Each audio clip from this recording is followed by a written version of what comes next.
From Charlie Bucket in Willy Wonka to the Shermanator from American Pie. These are celebrities who work normal jobs now, beginning with Hayden Christensen, who gave up his fame as a Hollywood actor to return to the world of manual labor. After appearing in the third Star Wars movie back in 2005, Christensen explained that he felt he hadn't really earned his fame, stating, "I guess I felt like I had this great thing in Star Wars that provided all these opportunities and gave me a career, but it all kind of felt a little too handed to me," also adding that he liked the idea of deliberately sabotaging his fame just so he could start from scratch. "You can't take years off and not have it affect your career," he admitted. "But I don't know, in a weird sort of destructive way, there was something appealing about that to me." For this reason, Christensen decided to purchase a farm just outside of Toronto, Canada, so he could get into the world of agriculture, stating, "I'm trying to figure it out, it's all new to me, but I would eventually like it to be a fully operational farm with livestock and different crops. I've got a tractor and an excavator, and I'm learning to use all the construction equipment. Right now there's an apple orchard that I want to extend, and I've started a small vegetable garden, and I want to turn a hayfield into lavender," which also led to his own line of country clothing through a company called RW & Co.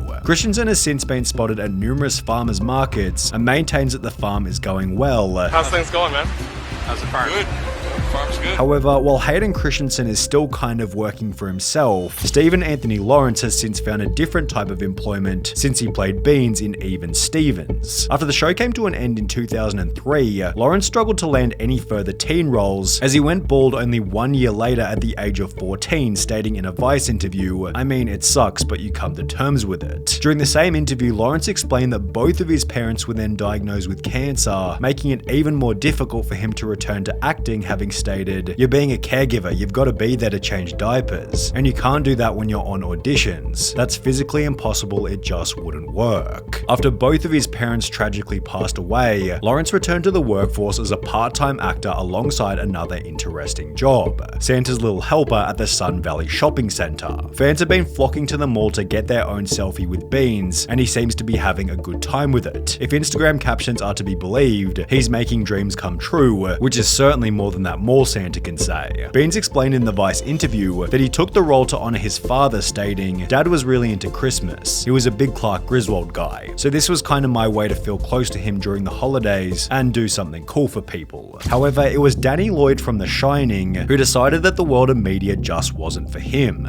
Apart from 2 other minor appearances, The Shining became Danny's only major role on the big screen, and considering he was only 6 years old at the time, he'd returned to school like any other person. "I'm glad I was in The Shining. It just wasn't something that panned out, and I decided to go back to being a regular kid in school. I worked at the local Walmart. I also worked on a hog farm driving a tractor and working with the hogs. A Hollywood life probably wouldn't have been for me anyway." In a different interview, Danny explained that he used these farm jobs to pay his way through university, which ultimately led to the full-time job he works now, biology teaching at a high school. Lloyd learned fast that being the kid from The Shining was not a fact he needed to share with pupils looking for chinks in his authority. It was disruptive in class, so that's when I began to really play it down. Were the kids waggling their fingers hissing red rum? He laughs good-naturedly, yes, very occasionally, but enough for me to know I had to downplay it. As a teacher, you're supposed to be in control, which has got to be an outlook shared by Carrie Henn, who also ditched Hollywood to work in education. After playing the character Newt in the 1986 classic Aliens, Henn decided not to pursue full-time acting and instead continued with her schooling. For this reason, she fell out of the public spotlight for over 30 years, returning in a 2016 Comic-Con interview with Kevin James to state that she'd rather found traditional employment. I always wanted to be a teacher, so I went to school to be a teacher. Tell them what you do. I teach 4th grade. Yet it was Vanilla Ice whose career change was significantly more surprising. He found massive success in 1990 with the now infamous song Ice Ice Baby, yet his music career had almost no longevity, with many considering Vanilla Ice to be a one-hit wonder.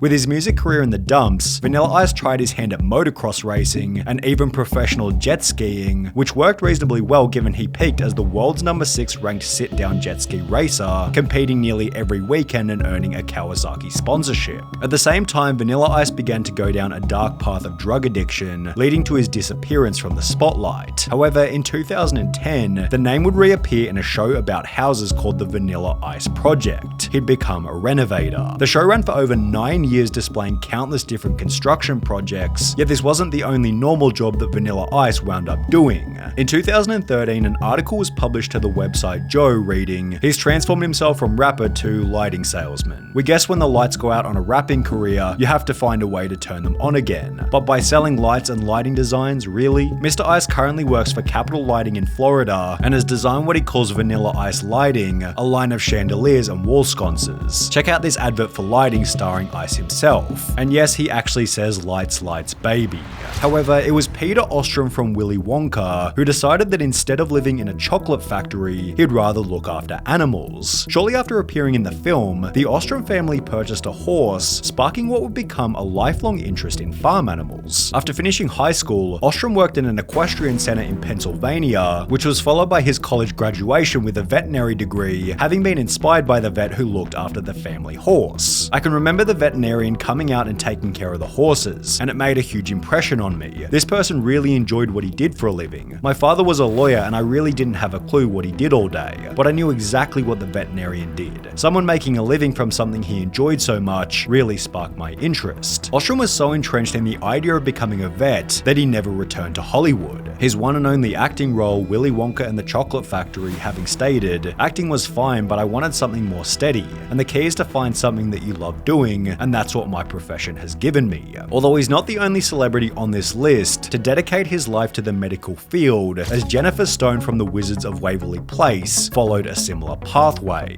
Only 1 year after the show came to an end in 2012, Stone was diagnosed with type 1 diabetes, with her experience in the hospital inspiring her to join the medical field. Wanted to make sure that nobody ever had to experience that when they were going through uncertainty. I know it's a drop in the bucket, but it was something I could do. While maintaining minor acting roles on the side, Stone began to volunteer at a Burbank medical center, and by 2019 she'd become a fully qualified nurse, stating, "I just see so much more of humanity than I ever saw before nursing. I've seen parts of humanity that I don't know if I would have ever seen without it. It's a beautiful thing and it's heartbreaking, and it's a great reminder to be thankful for the things that you do have." Since becoming a registered nurse, it seems Jennifer Stone has pretty much retired from acting. However, this hasn't stopped her from being recognized by some of her patients. And I had a lot of patients that are like, "Why are you here? Like, what are you doing being a nurse?" But whatever happened to the Shermanator from American Pie? Well, according to IMDb, real name Chris Owen continued to land role after role following the iconic performance, yet on the 28th of September 2012, a post was made to Reddit reading, "At a sushi restaurant in Santa Monica, the Shermanator was my waiter." Approximately 1 year later, additional photos were sent to the Radar website, with the sender stating it was kind of funny watching the Shermanator serve at a sushi restaurant. It was also sort of sad to see how quickly and easily an actor can fall from fame. No one in the restaurant even seemed to recognize him. When interviewed by the Daily News 3 years later, Owen stated, "Life doesn't always go the way you planned. I love acting and this job lets me stay in the fight. I get recognized a lot," he says. "I walk up to the table and see the look in their eyes. People get excited and it feels good. I like connecting with people for that brief moment in time," although in December 2018, it seemed Chris Owen recognized that he'd need a long-term career path, as he'd make a post to his Instagram stating that he joined a property company called Compass, with his following post showing that he'd become a real estate agent. But while Chris Owen took these positions out of necessity, it was Susan Boyle who got a day job just so she could return to being a normal person.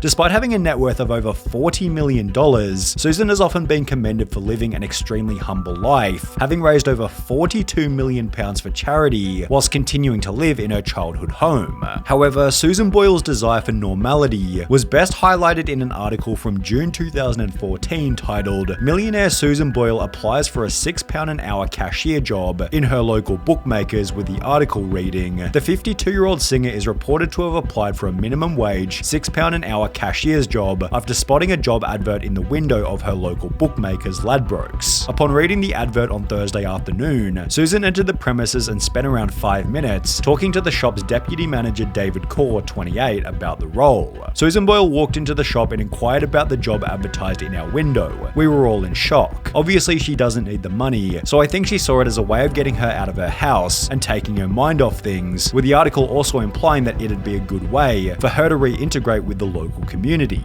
Interestingly, it seems Boyle didn't end up getting the job. However, Kevin Jonas was a little more lucky. When the Jonas Brothers took a hiatus back in 2013, two of the brothers pursued their own solo projects, yet the third brother Kevin decided to leave music altogether and walk a slightly different path. He dived into the world of construction, creating a property development business called Jonas Werner, and would also become the co-CEO of a social media business called the Blue Market Company. But while you could still consider this far from a normal job, it's time to talk about Nikki Blonsky, who's perhaps one of the greatest examples of giving up fame to go back to a regular life. Blonsky's first ever acting role was in Hairspray the movie, so it was kind of funny that only 4 years later, she'd get her cosmetology license before landing a job as a hairstylist in her hometown. Superstar is happy to announce our newest employee, our cosmetologist Nikki Blonsky from Hairspray, which was followed by a tweet to Nikki Blonsky's Twitter confirming her new part-time position. It's true I'm working at Superstar Salon as a makeup artist, and I'm proud to be working and helping pay bills, but I'll never lose sight of my dreams. Just because I'm part-time working doesn't mean I'm gonna give up on my dreams, and don't give up on yours. I might book something big soon, keep positive, and apparently she made the right decision by doing this, given the customer feedback. I was so surprised today when I showed up at Superstar to get my makeup done and it turned out to be Nikki Blonsky applying it. She did a great job and I really look like a superstar.